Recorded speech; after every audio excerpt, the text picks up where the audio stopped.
Pengasingan. Setelah mengetahui invasi Vlad, Sultan Mehmed II mengumpulkan pasukan sebesar 150.000 orang.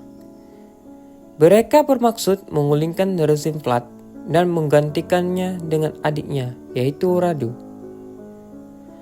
Didesak mundur oleh jumlah pasukan sultan yang lebih besar, Vlad bersama pasukannya berusaha menangkap sultan di Targovis. Kedua pimpinan tersebut terlibat dalam serangkaian pertempuran kecil yang berpuncak pada serangan malam yang gagal oleh Vlad Tepes dalam upaya membunuh Mehmed II. Sehingga Vlad Tepes dan akhirnya mundur.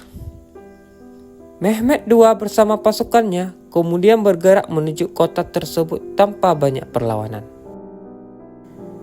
Tetapi setelah meninggalkan Targovis, ia menemukan sisa-sisa mengerikan.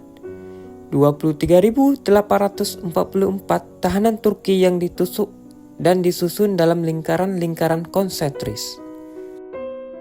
Menurut The Histories, karya Launikos, ada tiang-tiang besar di sana. Konon, sekitar 20.000 pria, wanita, dan anak-anak telah diludahi. Ada bayi-bayi yang terlalu terikat pada ibu mereka di tiang pancang, dan burung-burung telah membuat sarang di dalam perut mereka.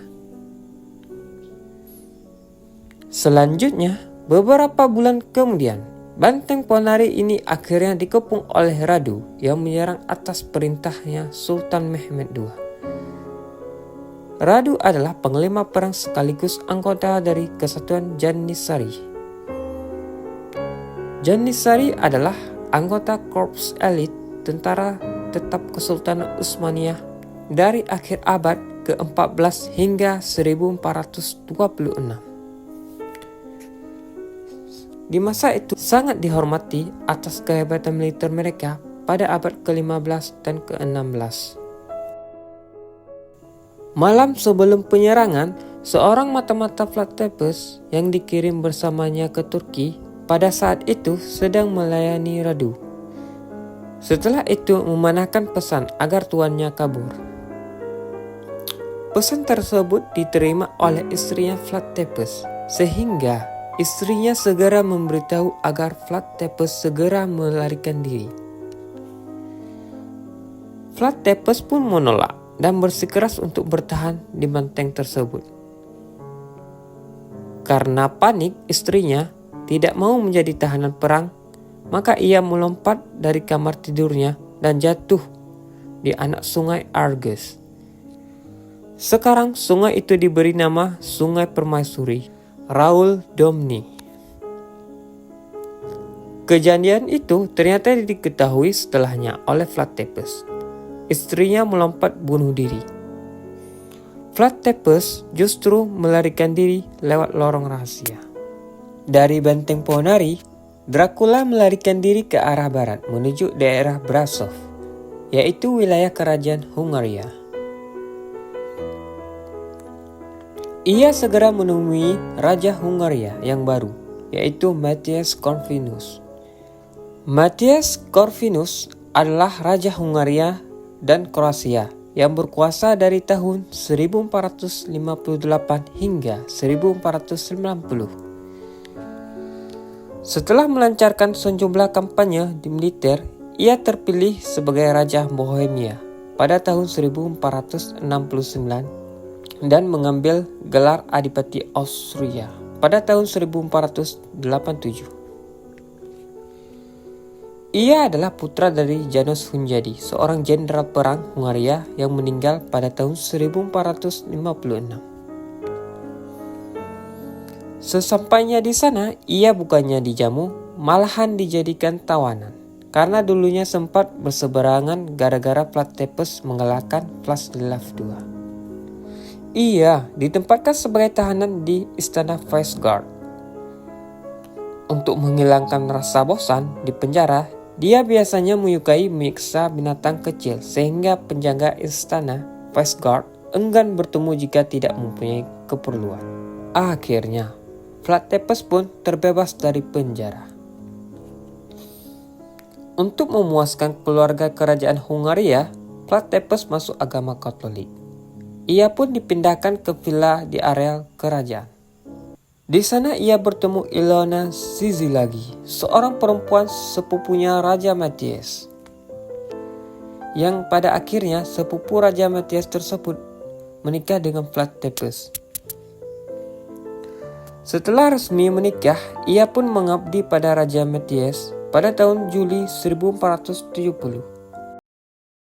Vlad Tepes rencananya ingin menggulingkan masa pemerintahannya Radu sekaligus kembalinya menyerang Wallachia dengan bantuan Pangeran Stephen Batory dari Transylvania dan Pangeran Stephen III dari Moldavia. Stephen III Moldavia atau dijuluki Stephen yang Agung adalah Pangeran Moldavia masa jabatannya antara tahun 1457 hingga 1504, anak dari Bogdan II. Memasuki masa pemerintahan kedua, Radu terlibat pertempuran suci melawan Stephen III dalam perebutan wilayah Silia, yaitu wilayah Ukraina. Pada saat itu, hubungannya dengan Stephen III adalah bermusuhan. Ia menyerang Wallachia beberapa kali dan menurunkannya dengan tahta sebanyak 4 kali. Perang terakhir mereka, Radu pun terbunuh di tangan Stephen III. Kematian. Selanjutnya, saudara laki-laki Vlad telah meninggal beberapa tahun sebelumnya.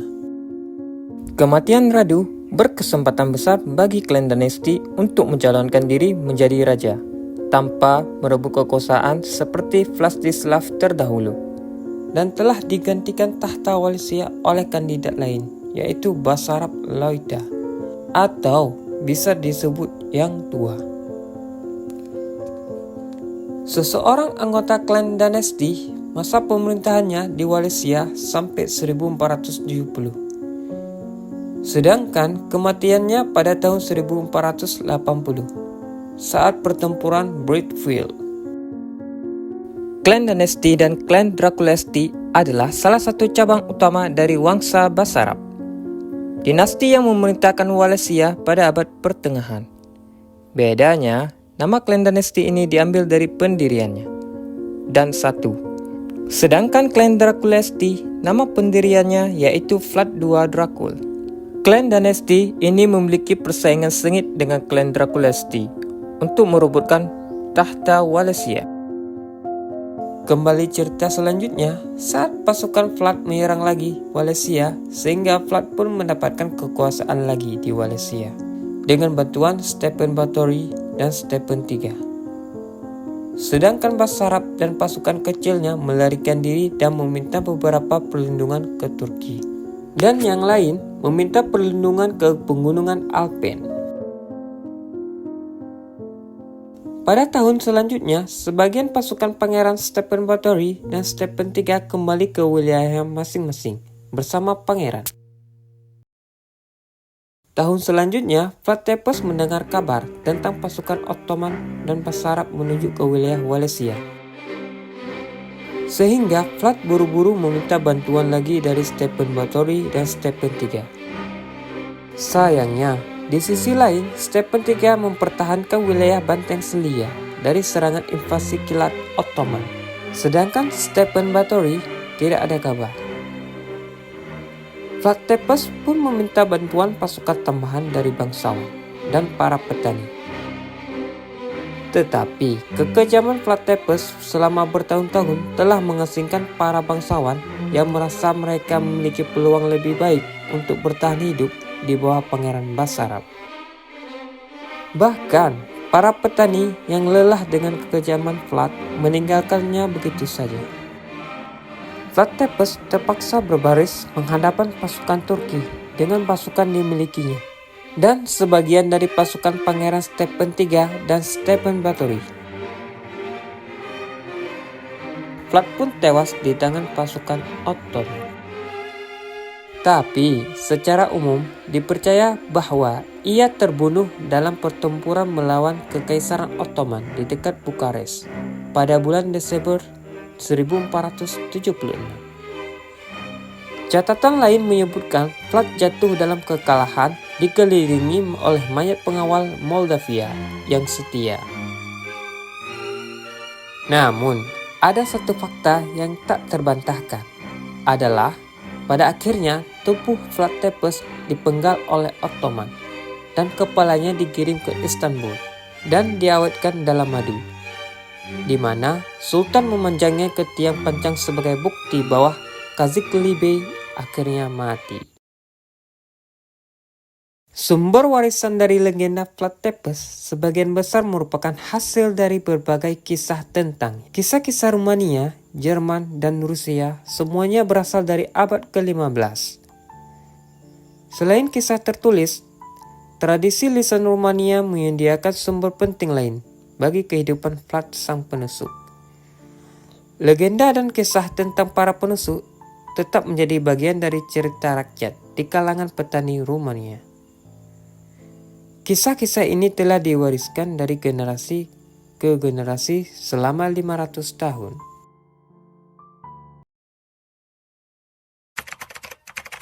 Flat di mata dunia. Jerman dan Eropa. Di Jerman dan di negara Eropa Barat lainnya, Dracula dipandang sebagai tirani yang berdarah dingin. Konon, ia menyula lebih dari 500 pedagang Jerman dalam sebuah penyerangan di Transilvania. Hal itu membuat orang Jerman dan Eropa Barat saat itu membenci kekejaman Flat Tepes. Turki. Sebagai musuh utama Flat Tepes, Kesultanan Ottoman tentu membenci Dracula. Ia pernah membantai prajurit Kesultanan Ottoman di Targovish, membakar pemuda pelajar Turki di Wallachia, memaku topi utusan Ottoman yang lupa melepas topi, dan menyulat 30.000 pedagang Turki. Rumania. Bagi Rumania, Flat Tepes adalah seorang pahlawan nasional. Ini terjadi karena usahanya menjaga Wallachia dari serangan musuh dan Kesultanan Ottoman. Bahkan kekejamannya kepada para bangsawan adalah cara Flat Tepes menstabilisasi negara dan menggulingkan kekuasaan bangsawan itu kepada rakyat kecil.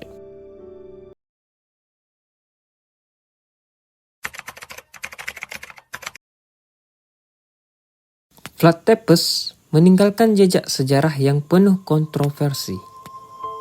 Bagi sebagian orang, ia adalah pahlawan yang berani melawan kekuasaan asing demi membela tanah airnya. Namun, bagi yang lain, ia dikenal sebagai penguasa kejam dengan metode hukuman yang mengerikan. Kisahnya mengingatkan kita bahwa sejarah tidak terlalu hitam atau putih. Setiap tokoh besar mempunyai sisi gelap dan terang yang membentuk legenda mereka. Lalu, bagaimana menurut kalian? Apakah Flat layak dikenang sebagai pahlawan atau hanya tirani yang haus darah? Tulis pendapat kalian di kolom komentar dan jangan lupa like, share, and subscribe untuk konten sejarah menarik lainnya. Thank you.